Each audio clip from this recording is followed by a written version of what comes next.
It's time for the Splash Live from Civic Center TV, featuring stories from and about people like you in the greater West Bloomfield area. Simulcast on cable, 89.3 Lakes FM, social media, and the web. Now live from Green Media Center on Walnut Lake Road, it's the Splash Live. Live, local, and social, it's the Splash Live on Civic Center TV and 89.3 Lakes FM. Thank you so much for being with us today. I am your host, Kevin McIntosh. Now, we got a lot to get into with our top story right now being the gas main break that took place in West Bloomfield Monday afternoon, caused a lot of traffic delays in the community. We actually now have an update currently on that story, and now join us live on Maple Road to tell us what he knows. The Splash Live's very own Jake Shaft. Yes, it was a crazy morning here with the weather, but I am right here live on Maple Road, right by Stonebridge, where the gas break took place. And as you can see, things are starting to get back to normal. I spoke with Deputy Chief Dale Young from the West Bloomfield Police Department this morning, who confirmed to me that Maple Road and eastbound traffic is utilized. Further notice. Super Energy is still on the scene waiting for this day to remark the area. And as of now, it's estimated that the road will be fully open sometime today. They originally said this morning, but that was if the weather was permitting, which if you take a look around me, it's not exactly sunshine over here, so it might still be a while. Completely understand that, Jake, and we appreciate you for joining us live right now with weather going on. I see you trying to hold on to your umbrella, but just overall, since we are live on Maple Road, just one time, give us a good a visual of what the traffic is looking like right now. So the traffic is very slow. I'll try to move the umbrella a little bit if you see behind me. But the traffic is slow. It's utilizing one lane, but it is moving. It is moving very, very. It's flowing. It's Gotcha. flowing, and people are starting their day, even if it's taking a bit longer. Yeah, and I understand. And as you just showed in the visuals right there behind you, we still have cones out there. We still have trucks out there with their sirens, and they're still out there doing the work. Well, we do appreciate you, Jake Shaft, as we continue to keep our community updated on what's going on Maple Road with that main gas line break. Thank you, and be safe. Try to stay dry out there, Jake. Thank you. Yes, thanks again. And like we said, we will continue to keep you updated on that gas main break that happened in West Bloomfield on Maple Road as traffic continues to go through and tries to get clear. But since we are on the topic of road closures, Commerce Road remains closed now through Monday, July 15th, as a matter of fact. It's completely closed to through traffic, which means if you stay in the area, you still have access. But if you're just trying to travel through, try to take alternative routes, essentially. And it is because the Oakland County Water Resources Commission is currently doing work on the sewer and manhole covers. So as they do that work, Orchard Place residents are encouraged to continuously access their subdivision from the east entrance, and that'll also be the same for the Dow Ridge and Three Lakes residents to have access through the east entrance. Bayshore and Commerce addresses will be west of the who are west of the closure have access through west of the actual closure also. So Orchard Lake Police Department is ultimately saying drivers should use Hiller Road to Cooley Lake Road to Cass Elizabeth Road to Cass Lake Road to Orchard Lake Road as an alternative route. I know it's a lot to consume. So to keep up with everything, just go directly to their Facebook at Orchard Lake Police so you can find out exactly what's going on with the traffic and the updates there.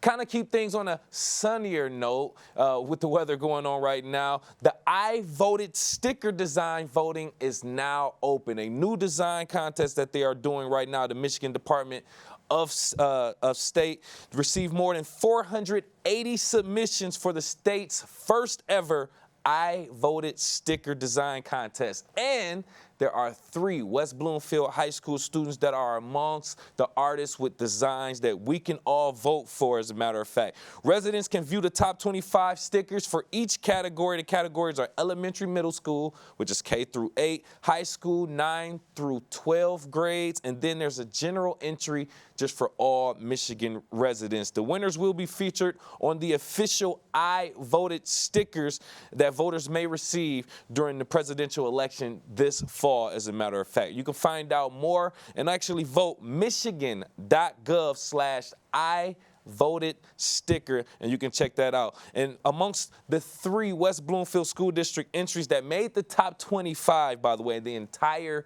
state, are in the high school category, and they are from Bridget Falinsky's beginning drawing class at West Bloomfield High School. So we want to congratulate them and give them all the support that we can. Go to michigan.gov/I Voted sticker for more information and to see how you can actually vote on that also. So we are going through a transition in the community currently, and that is with priority waste and GFL environmental in our environment and in our community. We will break that down and talk a little bit more about that coming up. But right now we are live, local, and social. It's The Splash Live on Civic Center TV and 89.3 Lakes FM. Good nutrition can help make sure you have enough iron, calcium, and vitamin C in your body, which can make it harder for lead to enter your bloodstream. Help protect your family from the harmful effects of lead. Hey guys, it's me, Isabella Gomez, filling in for Smokey Bear because he's got more to say than just... Only you can prevent wildfires. Like, if you're outside enjoying a barbecue, don't let a hamburger distract you from fire safety. Make sure you aren't dumping your hot coals or ashes onto the ground because that could start a wildfire. So take wildfire prevention seriously and let's save the world one day at a time. Juntos con Smokey Bear, podemos hacerlo. Go to smokeybear.com to learn more about wildfire prevention.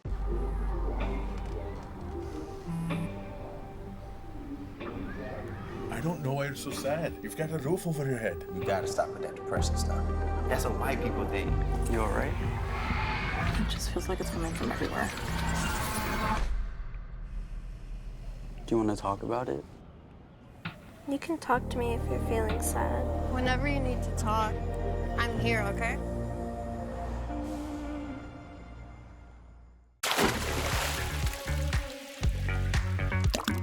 And now, back to The Splash, live.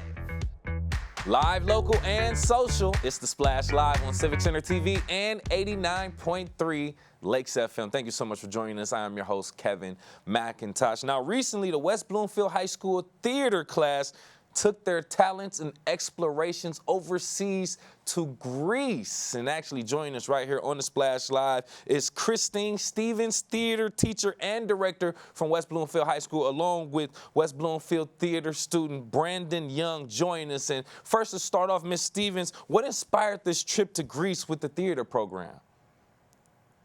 Hi, thank you so much for having us. We're so happy to be here. So this trip was inspired because Greece is really the origin of all Western theater as we know it today. And when I was a young theater student, I had the opportunity to study abroad in Greece, and it changed my life in a really big way. And when I became a teacher, one of the first things I promised myself was that I would always seek to provide educational opportunities that were profound and that were outside of just the classroom and just the theater. And so it was really my goal for several years. This process took a while to get approved.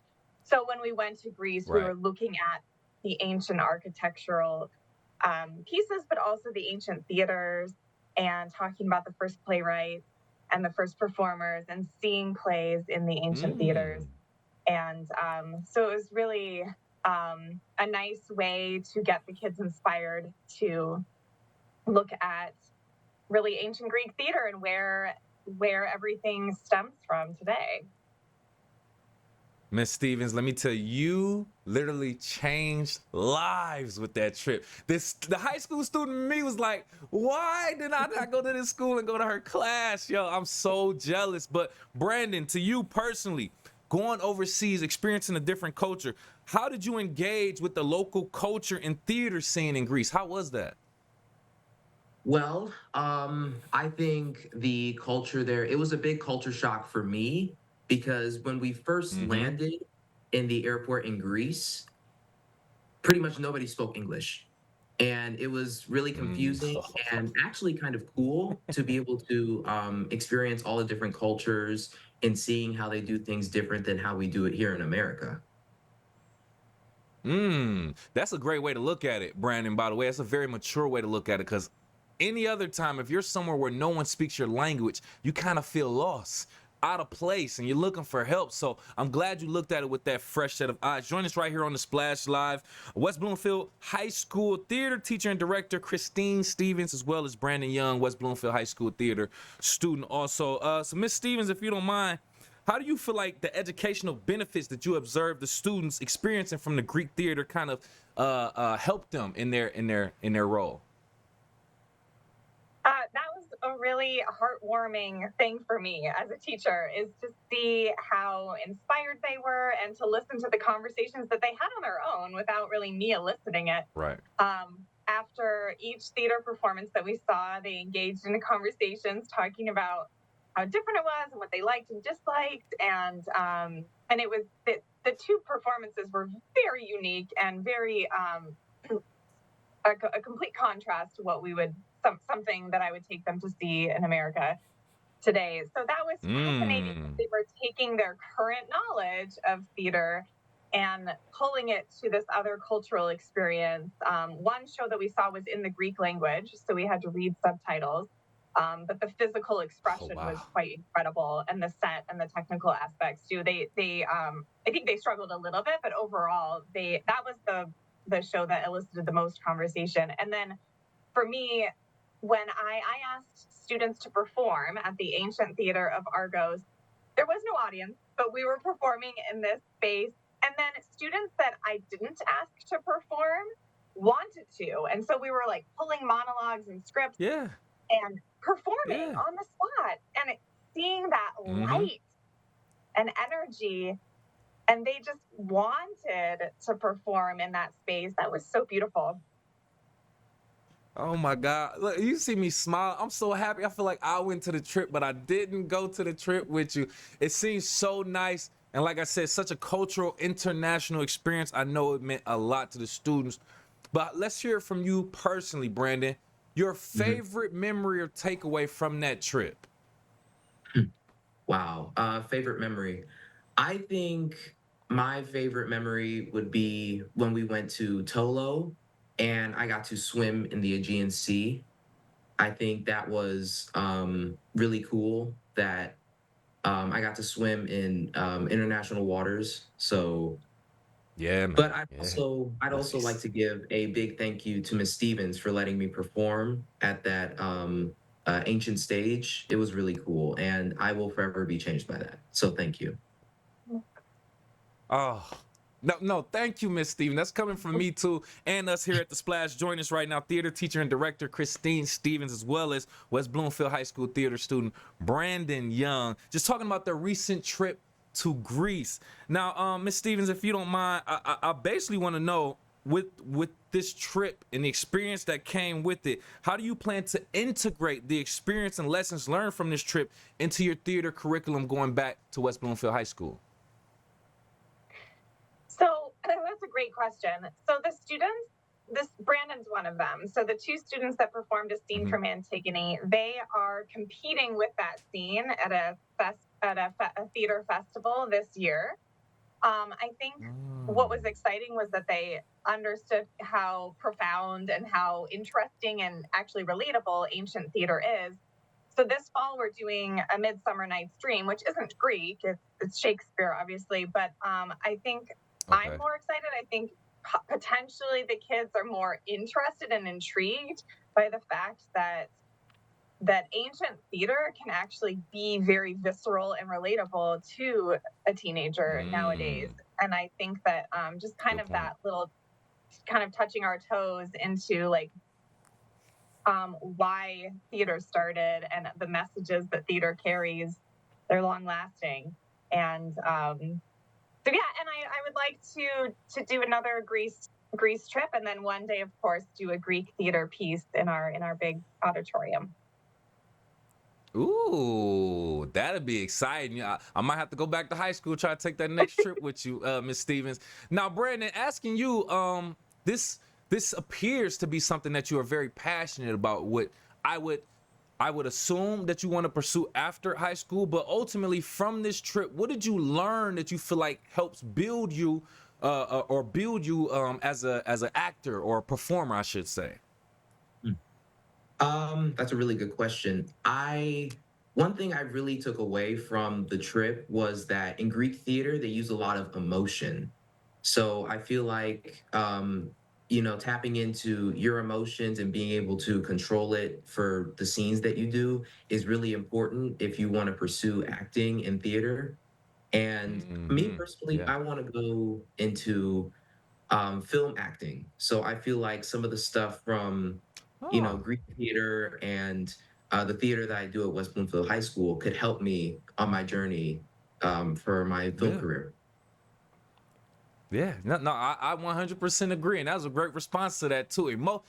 Man, when you say that, I'm thinking about the movies that we watch and how you can literally see, like, that's a great part of the acting, the emotions to the situation in their face. That has a lot to do with, being a good actor, good performer, if you ask me personally. I know we're kind of short on time, just to kind of get out of here. Miss Stevens, you touched on it briefly. Another trip to Greece is possibly in the works, or at least in your future plan. Any other future plans, any other international trips, or anything that you may have other than another Greece trip for our theater students to kind of get them more acquainted with performing in theater? Yes, that is, I think, one of my gifts and one of my faults is that I love adventure, I love traveling, and I just take the students along for the ride, and they're amazing with that. So we're going to New York next summer for a Broadway tour. And then we travel nationally and do different competitions and stuff like that. I did toy around with the idea of taking them to the Stratford Theater, which is where a lot of great Shakespeare is performed.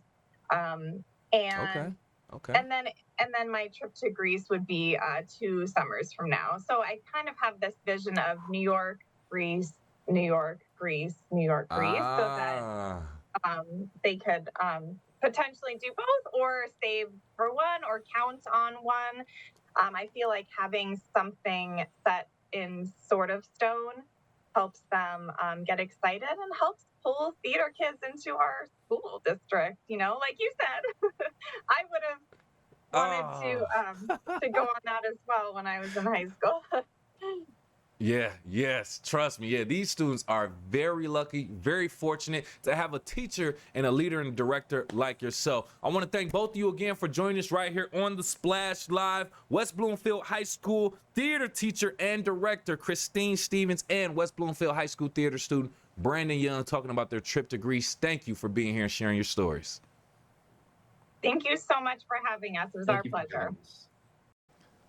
And it's always a pleasure to talk to our local educators that are leading our students through the journey of high school and school in general, and then taking them abroad to experience culture overseas. So great story and experience for them to share right here on the Splash Live. Now, as we continuously talk about the transition between Priority Waste and GFL Environmental, as we all know, Priority Waste took over on July 1st.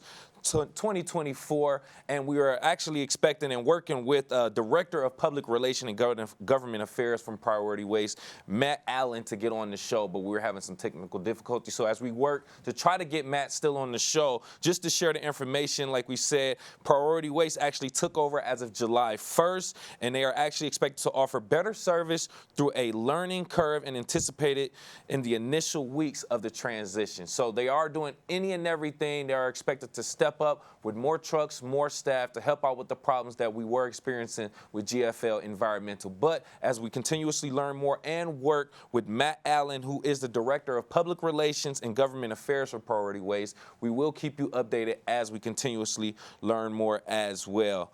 and keeping you updated with everything else going on in the community. We also recently read an article, came across an article that said home ownership, specifically even within West Bloomfield area, has jumped more than 26%, or the cost of home ownership, more than 26% since the pandemic.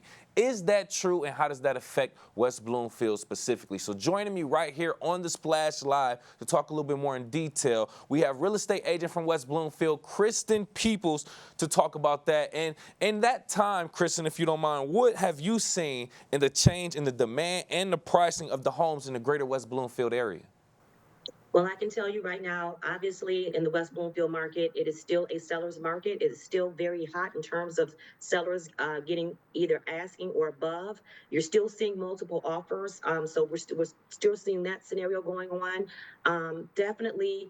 You just want to make sure that the buyers are prepared, make sure that they're pre-approved, and make sure that they're ready to go. And obviously, if you're buying in the West Bloomfield area, you have to be ready to make a decision like right away if you see a home that you like. But yes, 26% increase, and medium houses, the prices are about $410,000. So and obviously, the more bedrooms, the more you're going to see more of an increase. So you're seeing up to 50% of an increase, like up to 5 bedrooms.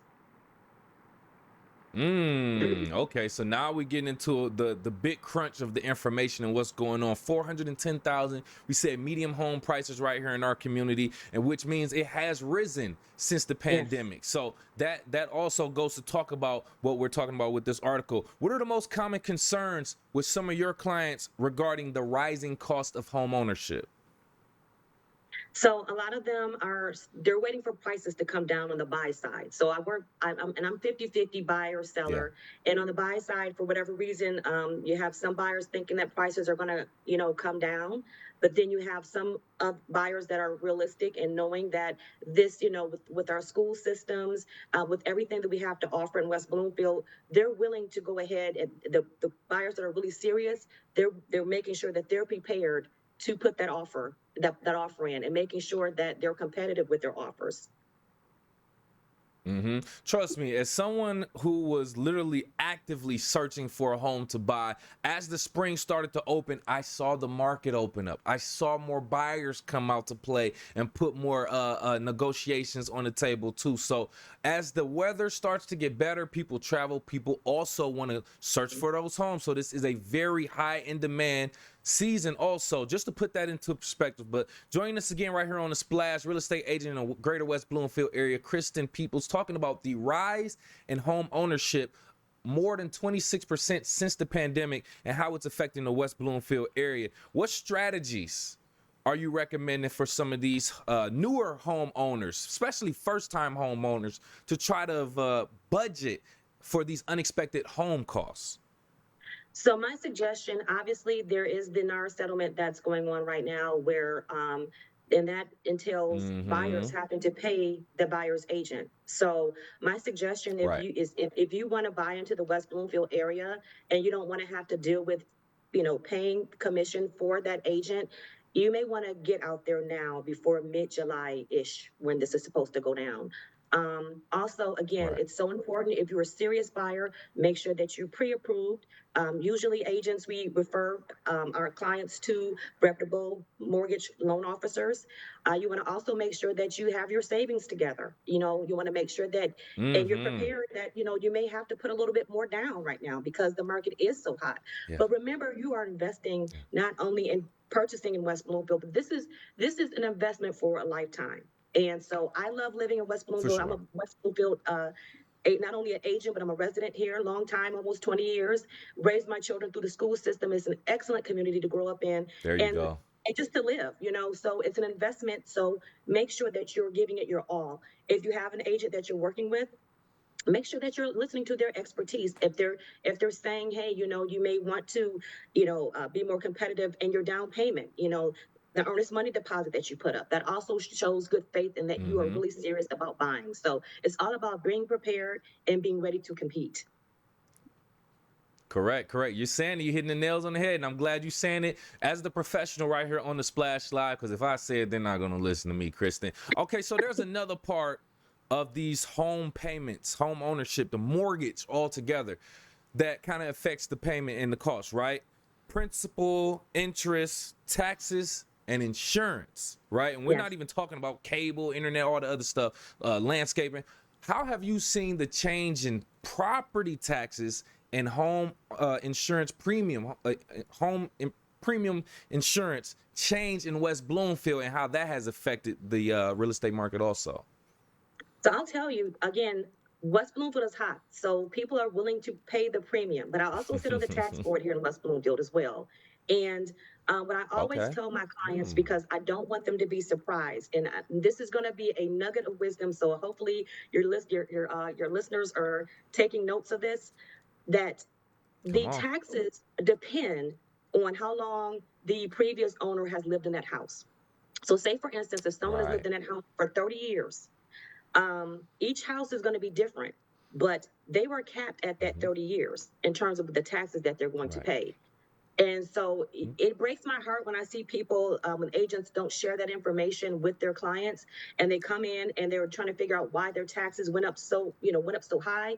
It's because that previous owner lived there so long that they were capped 30, 20 years ago, And so I always tell people, we look at the seller's disclosures, not only just to see any defects with the home, but also understand, okay, how long has this person lived here? How long have they owned this home? Because that is going to dictate what your taxes are going to be. So again, if someone's been living in a house for 2-3 years, maybe even under 10 years, your taxes are going to go up because, by the rate of inflation. But at the same time, if someone's lived there for a long time, then be prepared for maybe even a triple increase in the taxes. Wow. And thank you again, Kristen Peoples, real estate agent in the greater West Bloomfield area, providing that information regarding the article that says home ownership costs has jumped more than 26% since the pandemic. We'll keep you updated on that information as it is relative to West Bloomfield. But as we are talking about the transition between Priority Waste and GFL Environmental, joining us right now on the Splash Live from Priority Waste, Director of Public Relations and Government Affairs, we have Matt Allen joining us right now to talk about the transition. Matt, thank you so much for joining us. First and foremost, we know that we are going through this transition and it's kind of just in the beginning stages, but what steps can you tell us that Priority Waste is ensuring to make sure it's a smooth transition? Hi, good morning, Kevin. Thank you so much. Can you hear me just fine? We've had some technical difficulties this morning. Yes, terrific. Clearly. Absolutely. Thank you so much. Nothing like a rainy day to get started out on television, right? But yes, Kevin, the transition between GFL Environmental and Priority Waste, can you just tell us how that's going so far? So actually, at the moment, it's a little rough, to be honest. We've heard the cries from the public. Our call center has taken a lot of calls about people wanting information. They just came back from the 4th of July holiday, and a lot of people haven't read their mail or looked at the internet or perhaps the township webpage to see how the transition was to be initiated and so on. So we're taking a lot of calls and a lot of volume as it relates to that. And we're hearing a lot of the complaints and a lot of the negativity about the neglectful service that took place over the several weeks prior to us actually taking over on July 1st. So we're working diligently and very deliberately to correct those deficiencies from the past, the things that were left behind, and get them cleaned up. In West Bloomfield right now, in some of the categories, we're about 70%. On waste, we're at about 90%. And bulk and composting, we're trying to do catch up right now. The real issue is that we took over a fleet of 500 vehicles from GFL, where probably a third to a half of them were deficient. They weren't safe to go on the road. And so we've been working around the clock since we took the vehicles into our possession on July 1st to get them back on the road. So they're MDOT able to be on the road and use them. So we've got a wonderful fleet that we had with Priority, but we bought 500 vehicles from the previous provider, and we've had to go through and get them service ready to get them on the road. So that is going to be a process that's going to take 2 to 3 weeks to get through the initial phases, and then 60 to 90 days to implement the Priority technology, which is our third eye technology, and the ground point positioning system, which aids all of our routing software, which is where Priority's technology really comes to bear in communities to increase service accountability and efficiency.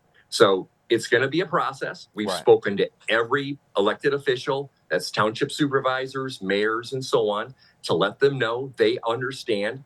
You know, we have to be working partners in this. This is 700,000 residents in Michigan switched from the previous provider to priority overnight. It's basically 1/15 of the population of our state switched overnight. Good point. So it's not going to be easy. There's going to be a settling in period, excuse me. We're going to right size the people and the routes with our software as it comes online. And we hear you. We understand you're not happy, and we're coming. So these deficiencies will be corrected. Be patient with us a little bit. We're working really hard every day to get this right as quickly as possible. But you're going to be very happy in the end. Yes, and we appreciate your time, Matt Allen, Director of Public Relations and Government Affairs for Priority Waste, for just talking about your side, Priority Waste side, in this transition, because we know it's tough, and I wanted you to put that in perspective for us. But we don't have too much time. I do want to let you go, but ultimately, just want to kind of reiterate, ultimately, can you just once again just kind of go over the learning curve that you all are experiencing with the routes and your employees and everything throughout this entire transition also?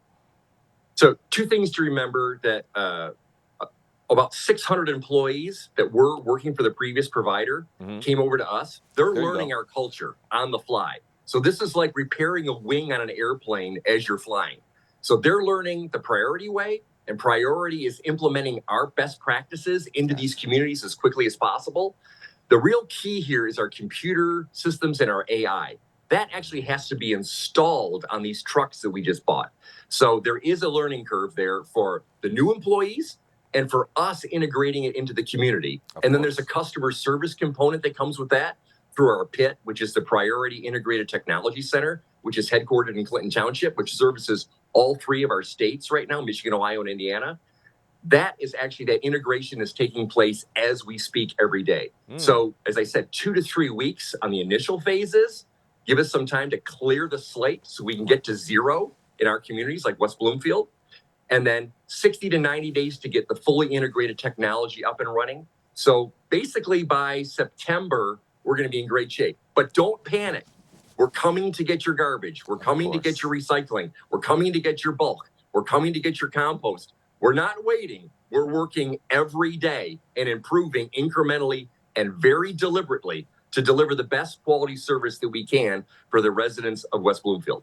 Yes, and we appreciate you again, Matt, for joining us and taking the time to explain that. And once again, we want to tell the residents, look out for your mail, look out for emails, and please watch the Splash Live as we continuously keep you updated with the transition with Priority Waste and GFL Environmental. Once again, thank you for joining us, Director of Public Relations and Government Affairs for Priority Waste, Matt Allen. We appreciate your time. Kevin, you're awesome. Anytime. Absolutely, absolutely. We will continuously keep you updated as they continue to make this transition between GFL Environmental and Priority Waste. As they are saying, please just have a little bit of patience with them and watch the Splash Live, read your emails, and check your mail for all updates. Even on social media, check for all updates that are coming your way regarding the transition currently. Now, we are going to keep you updated with the top story of the day, which was that gas leak that occurred on Monday in West Bloomfield Township on Maple Road and Stonebridge Boulevard with the accidental rupture of a commercial gas line by landscapers. Join us right here on the Splash Live from Consumers Energy to Save the Day Media Relations Specialist, Brian Wheeler. Thank you so much for being here, Brian. Now, first and foremost, can we just talk about Consumers Energy responding to this? Can you just talk about how the initial scene was set up when consumers responded? Yeah, absolutely. Thanks for letting me on to talk about this. I think you should know, for starters, that anytime that there's a report of a gas leak, whether it's a customer calling it in or if someone observes a situation, we take that very seriously. That's a public safety concern. And so our role is to respond promptly and to make sure that a situation is safe. So as was the case here with late afternoon, a couple of days ago now, we had that incident where someone struck this gas 6-inch wide, 6-inch diameter steel gas pipeline underground. I don't know all the nature of the work, or I think you mentioned landscaping, but regardless, once that happened, we got to the scene and began the work to make sure first that it was safe, and then secondly that to start the repair work that's continuing right now.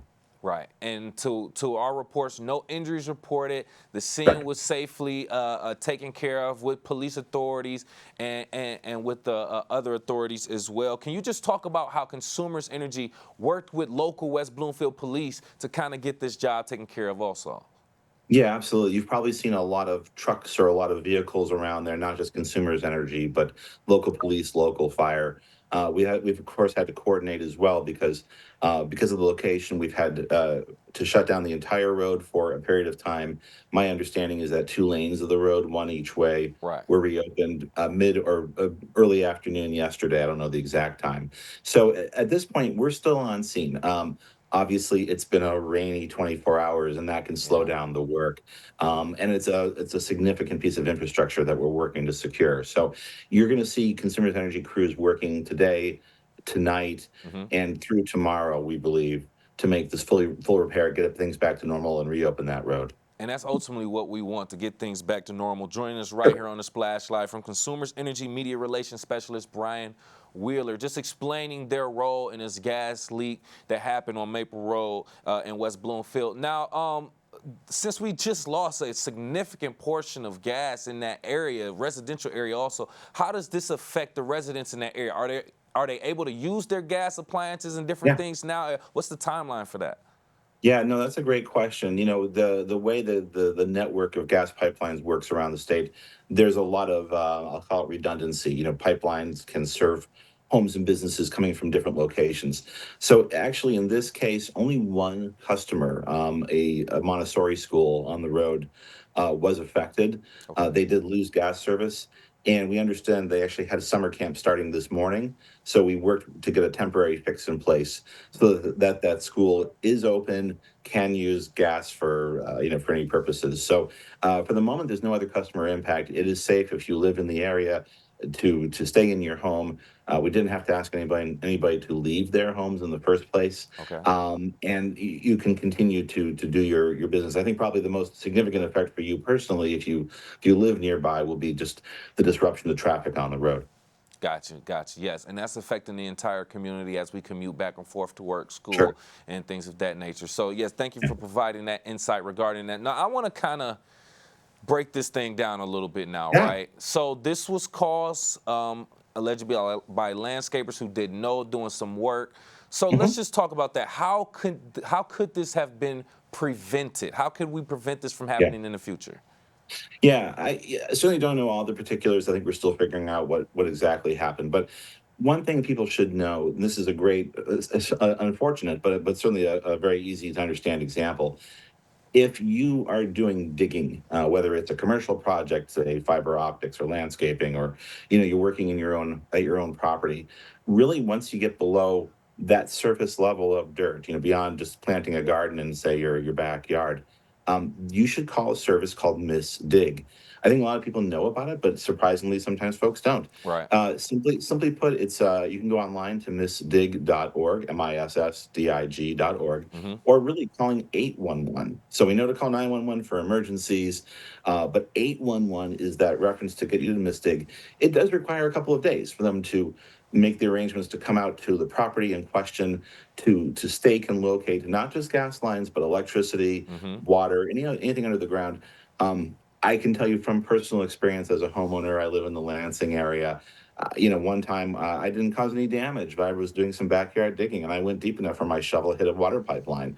Thankfully, no damage. But, it was one of those moments where you go, right, I should call this dig. I think it's easy to overlook. So certainly, please keep that number in mind. Remember that for future digging projects. That is 100% correct. And we want to thank you again for joining us, and thank you all for your work. Lastly, I know we were kind of, we didn't have a specific timeline, but if you can kind of guess, do you have any kind of amount of time or timeline where we could possibly expect this to be 100% resolved, traffic, consumers being gone, and everything back to normal?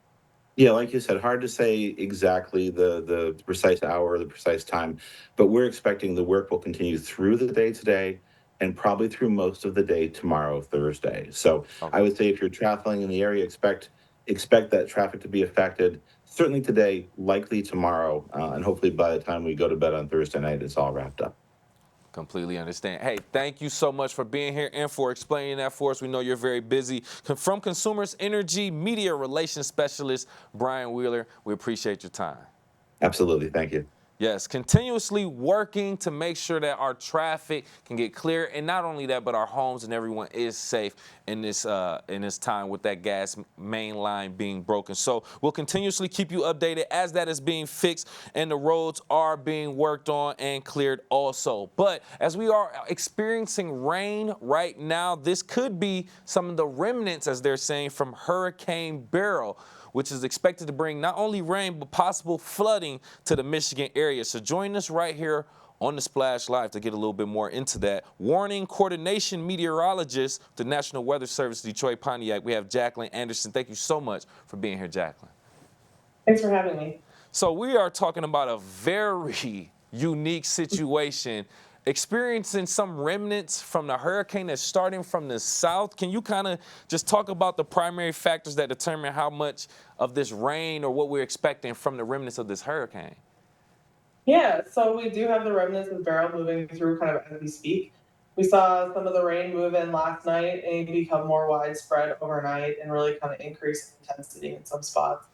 So right now we're tracking what the remnants of Beryl are. They're kind of lifting through southeast Michigan and over portions of Ohio and Lake Erie as we speak. We did have kind of a widespread 1.5 to 2.5 inches of rain overnight and into this morning, with a few pockets of actually 4 to 5 inches of rain. Oh, wow. Oh, yeah. So, and we are expecting more as time goes on, too.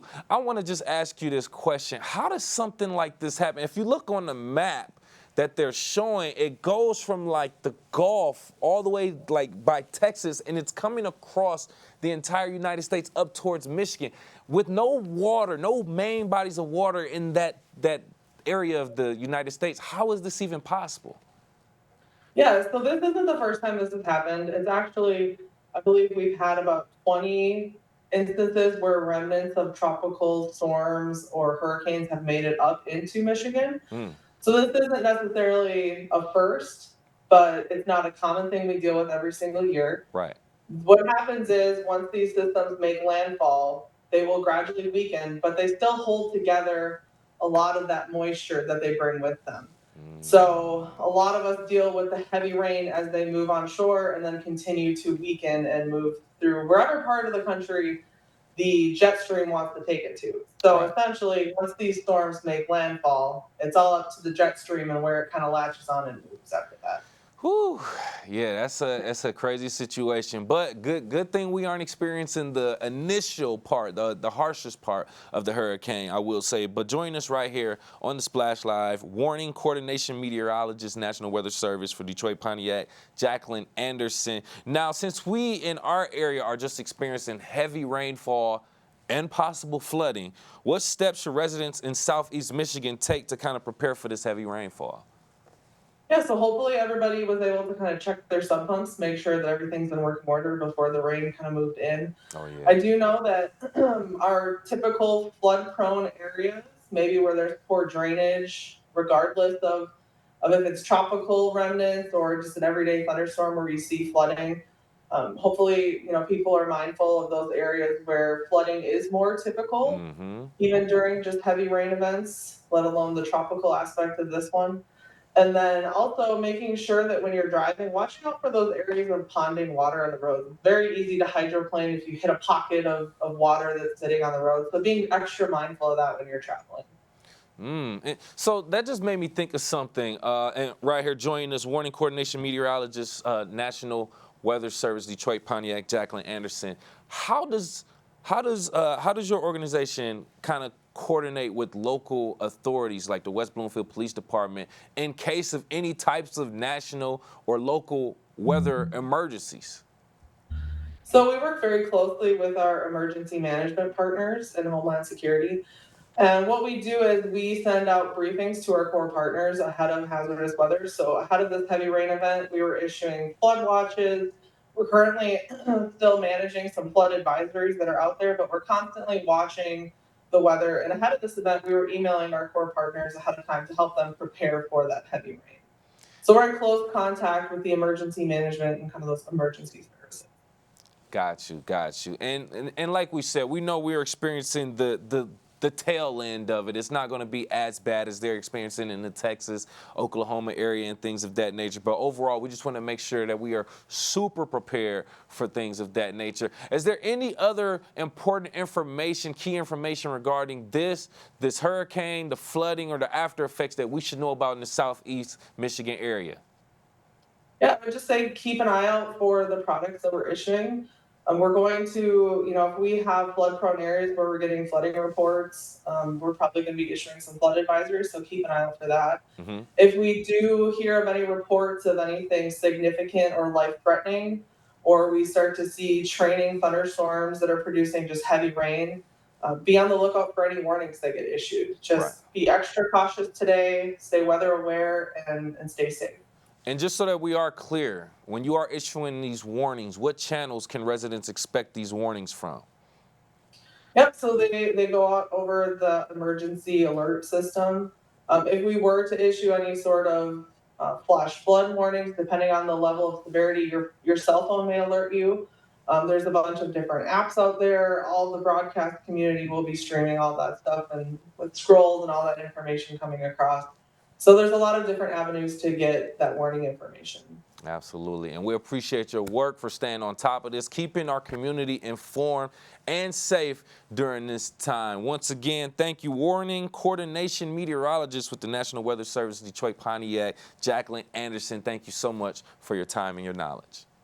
Thanks for having me. Yes. So as we continuously prepare for the remnants of Hurricane Beryl, we just want to make sure, like we were just discussing, make sure you stay away from common flooded areas. Prepare your home for anything that may be affected with floods possibly, and just watch and stay in tune with traffic and things of that nature as we continuously prepare for that. So we have a lot more information to keep you updated with in the community. We are live, local, and social. It's The Splash Live on Civic Center TV and 89.3 Lakes FM.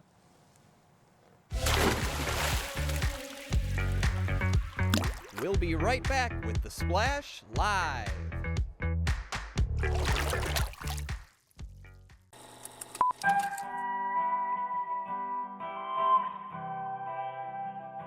Bringing you stories and memories from Kego Harbor, Civic Center TV, and 89.3 Lakes FM. Find local municipal meetings at our program schedule on civiccentertv.com. Find when your meetings air live or when they're replaying on our Civic Center TV live stream. Find it all at civiccentertv.com and click schedule at the top of the screen.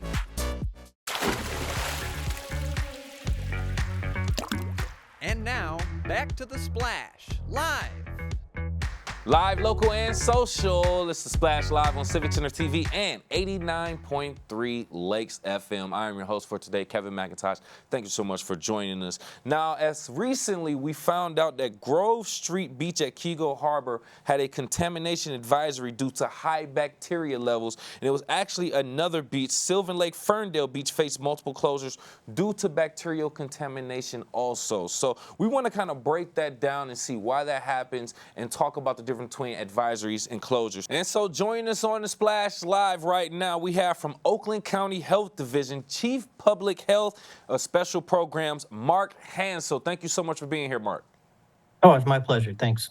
Now, we want to kind of get into, first, if you can explain the difference between the contamination advisory and actual closure. Are people still able to access the beach with the contamination advisory?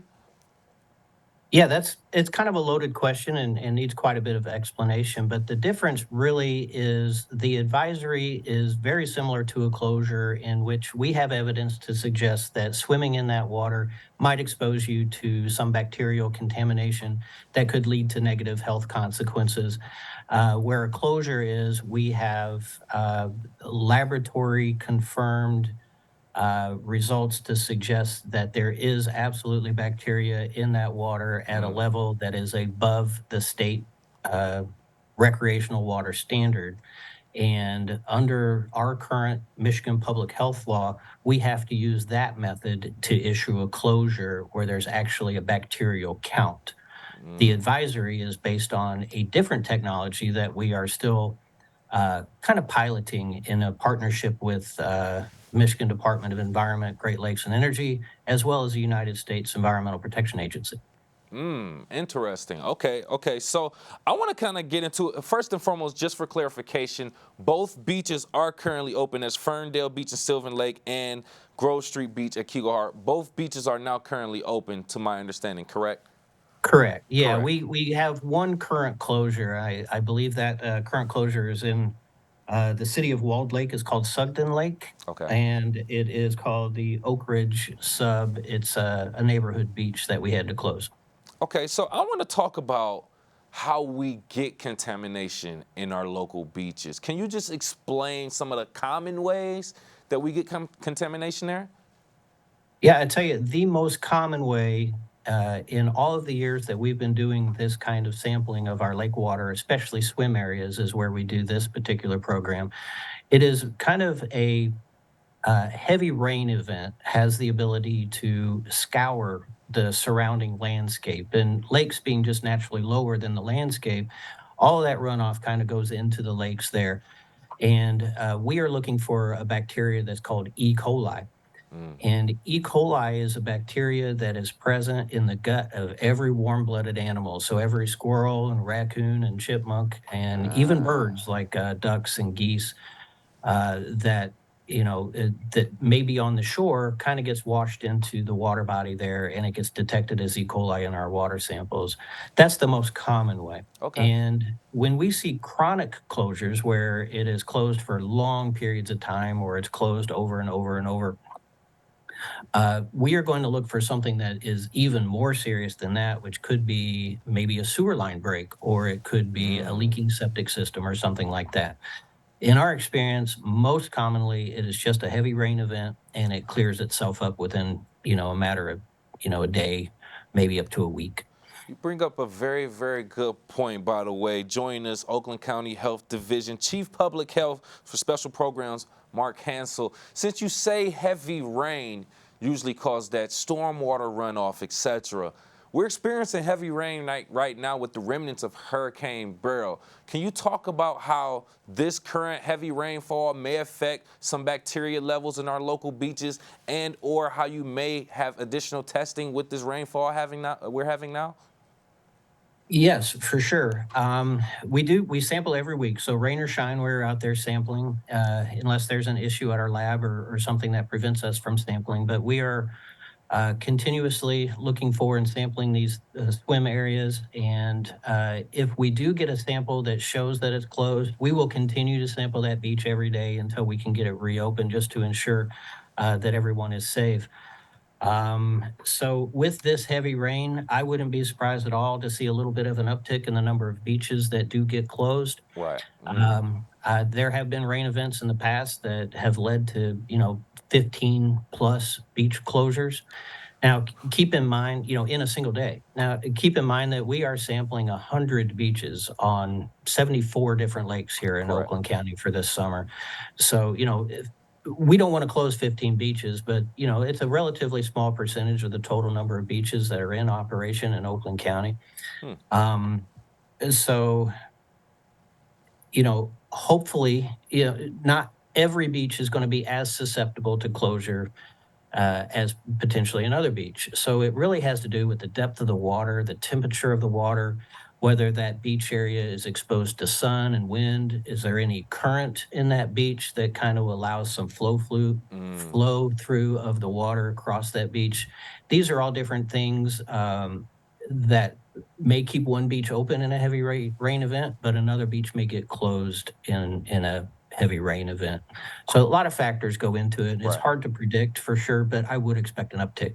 Okay. So what about us as residents right here in the greater West Bloomfield area? Is there anything that we can do to kind of help with the process or help prevent anything that happens with this at all? Absolutely. Yeah, there's a lot of things we can do to help try to prevent contamination from entering into the water. Yeah. And E. coli, really, what we look for from a bacteria standpoint is really just an indicator.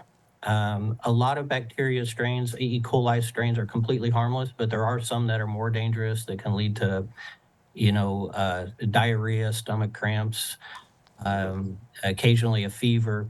But really, what it is, it's an indicator of fecal contamination, which means there could be even more dangerous bacteria, viruses, and parasites right there in the water. So the idea is we definitely want to prevent bacteria from getting into the water. So, maintaining your septic system will certainly help.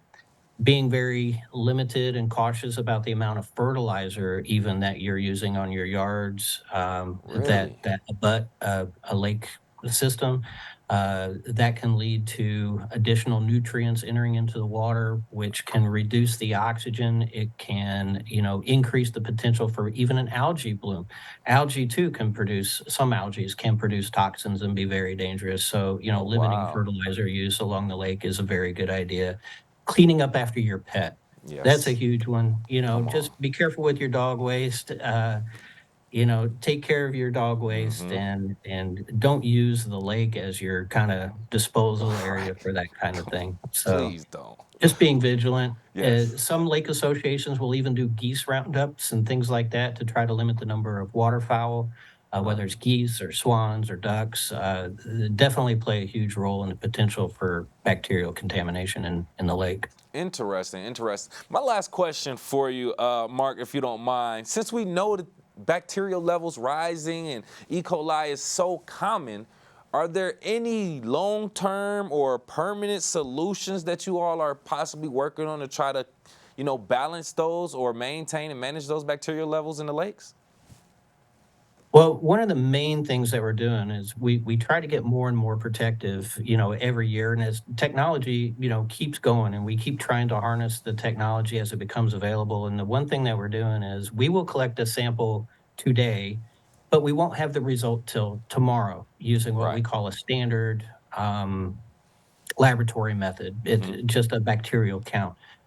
With the introduction of this qPCR, we call it, it detects bacterial DNA, specifically E. coli DNA, and we can get a result in 4 hours. So we are striving to increase our protection by giving people a warning more quickly. And those are those advisory signs that you were talking about. That method would allow us then to issue an advisory because that new DNA method of bacteria detection it gives us a way more rapid result, and we're able to post quicker and get that information to our website. Yeah. Or Michigan's Beach Guard website is another very good one where you can see all of Michigan sampling. There you go. And responding to it even faster is just as important as finding a solution. So we thank you so much again for your time. Once again, join us on The Splash from Oakland County Health Division, Chief Public Health for Special Programs, Mark Hansel. Thank you again for your information also. I very much appreciate it. Thanks for having me on. Yes, absolutely. Rising levels of bacteria and E. coli in our local lakes. We love to keep you updated. As of right now, the beaches are open, but we'll see how that turns out after this heavy rainfall. We will continuously keep you updated. But just to update you and let you know, July is National Parks and Recreation Month, and we love to celebrate our WB parks. As a matter of fact, they want you to celebrate, and they want you to show how you love your local parks and show that your local parks are where you belong. That's actually the thing. They want you to post your memories, your favorite moments, photos, videos of you and your family being at some of the WB parks, enjoying time, and post it and tag them on Facebook at WB Parks. Use hashtag WB where you belong. You could be featured in their campaign and possibly be eligible for a few giveaways that they have going on right now. Share your memories now through the 24th of July. Make sure you use that hashtag WB where you belong. Post your photos and videos, and then you can possibly enter to win a few little goodies, including Lily Pad Springs tickets, a picnic cooler, and so much more. Visit them on their website for more information. Of course, WBparks.org for more. It is our job to continuously keep you updated on everything going on in the community, so we will continuously do that, and that's what we love to do. Thank you again, and make sure you stay updated and follow us on all social media. Facebook, Civic Center TV 15, YouTube, Civic Center TV, also AT&T Channel 99, and Comcast Channel 15. Thank you. We are live, local, and social. It's The Splash Live on Civic Center TV and 89.3 Lakes FM.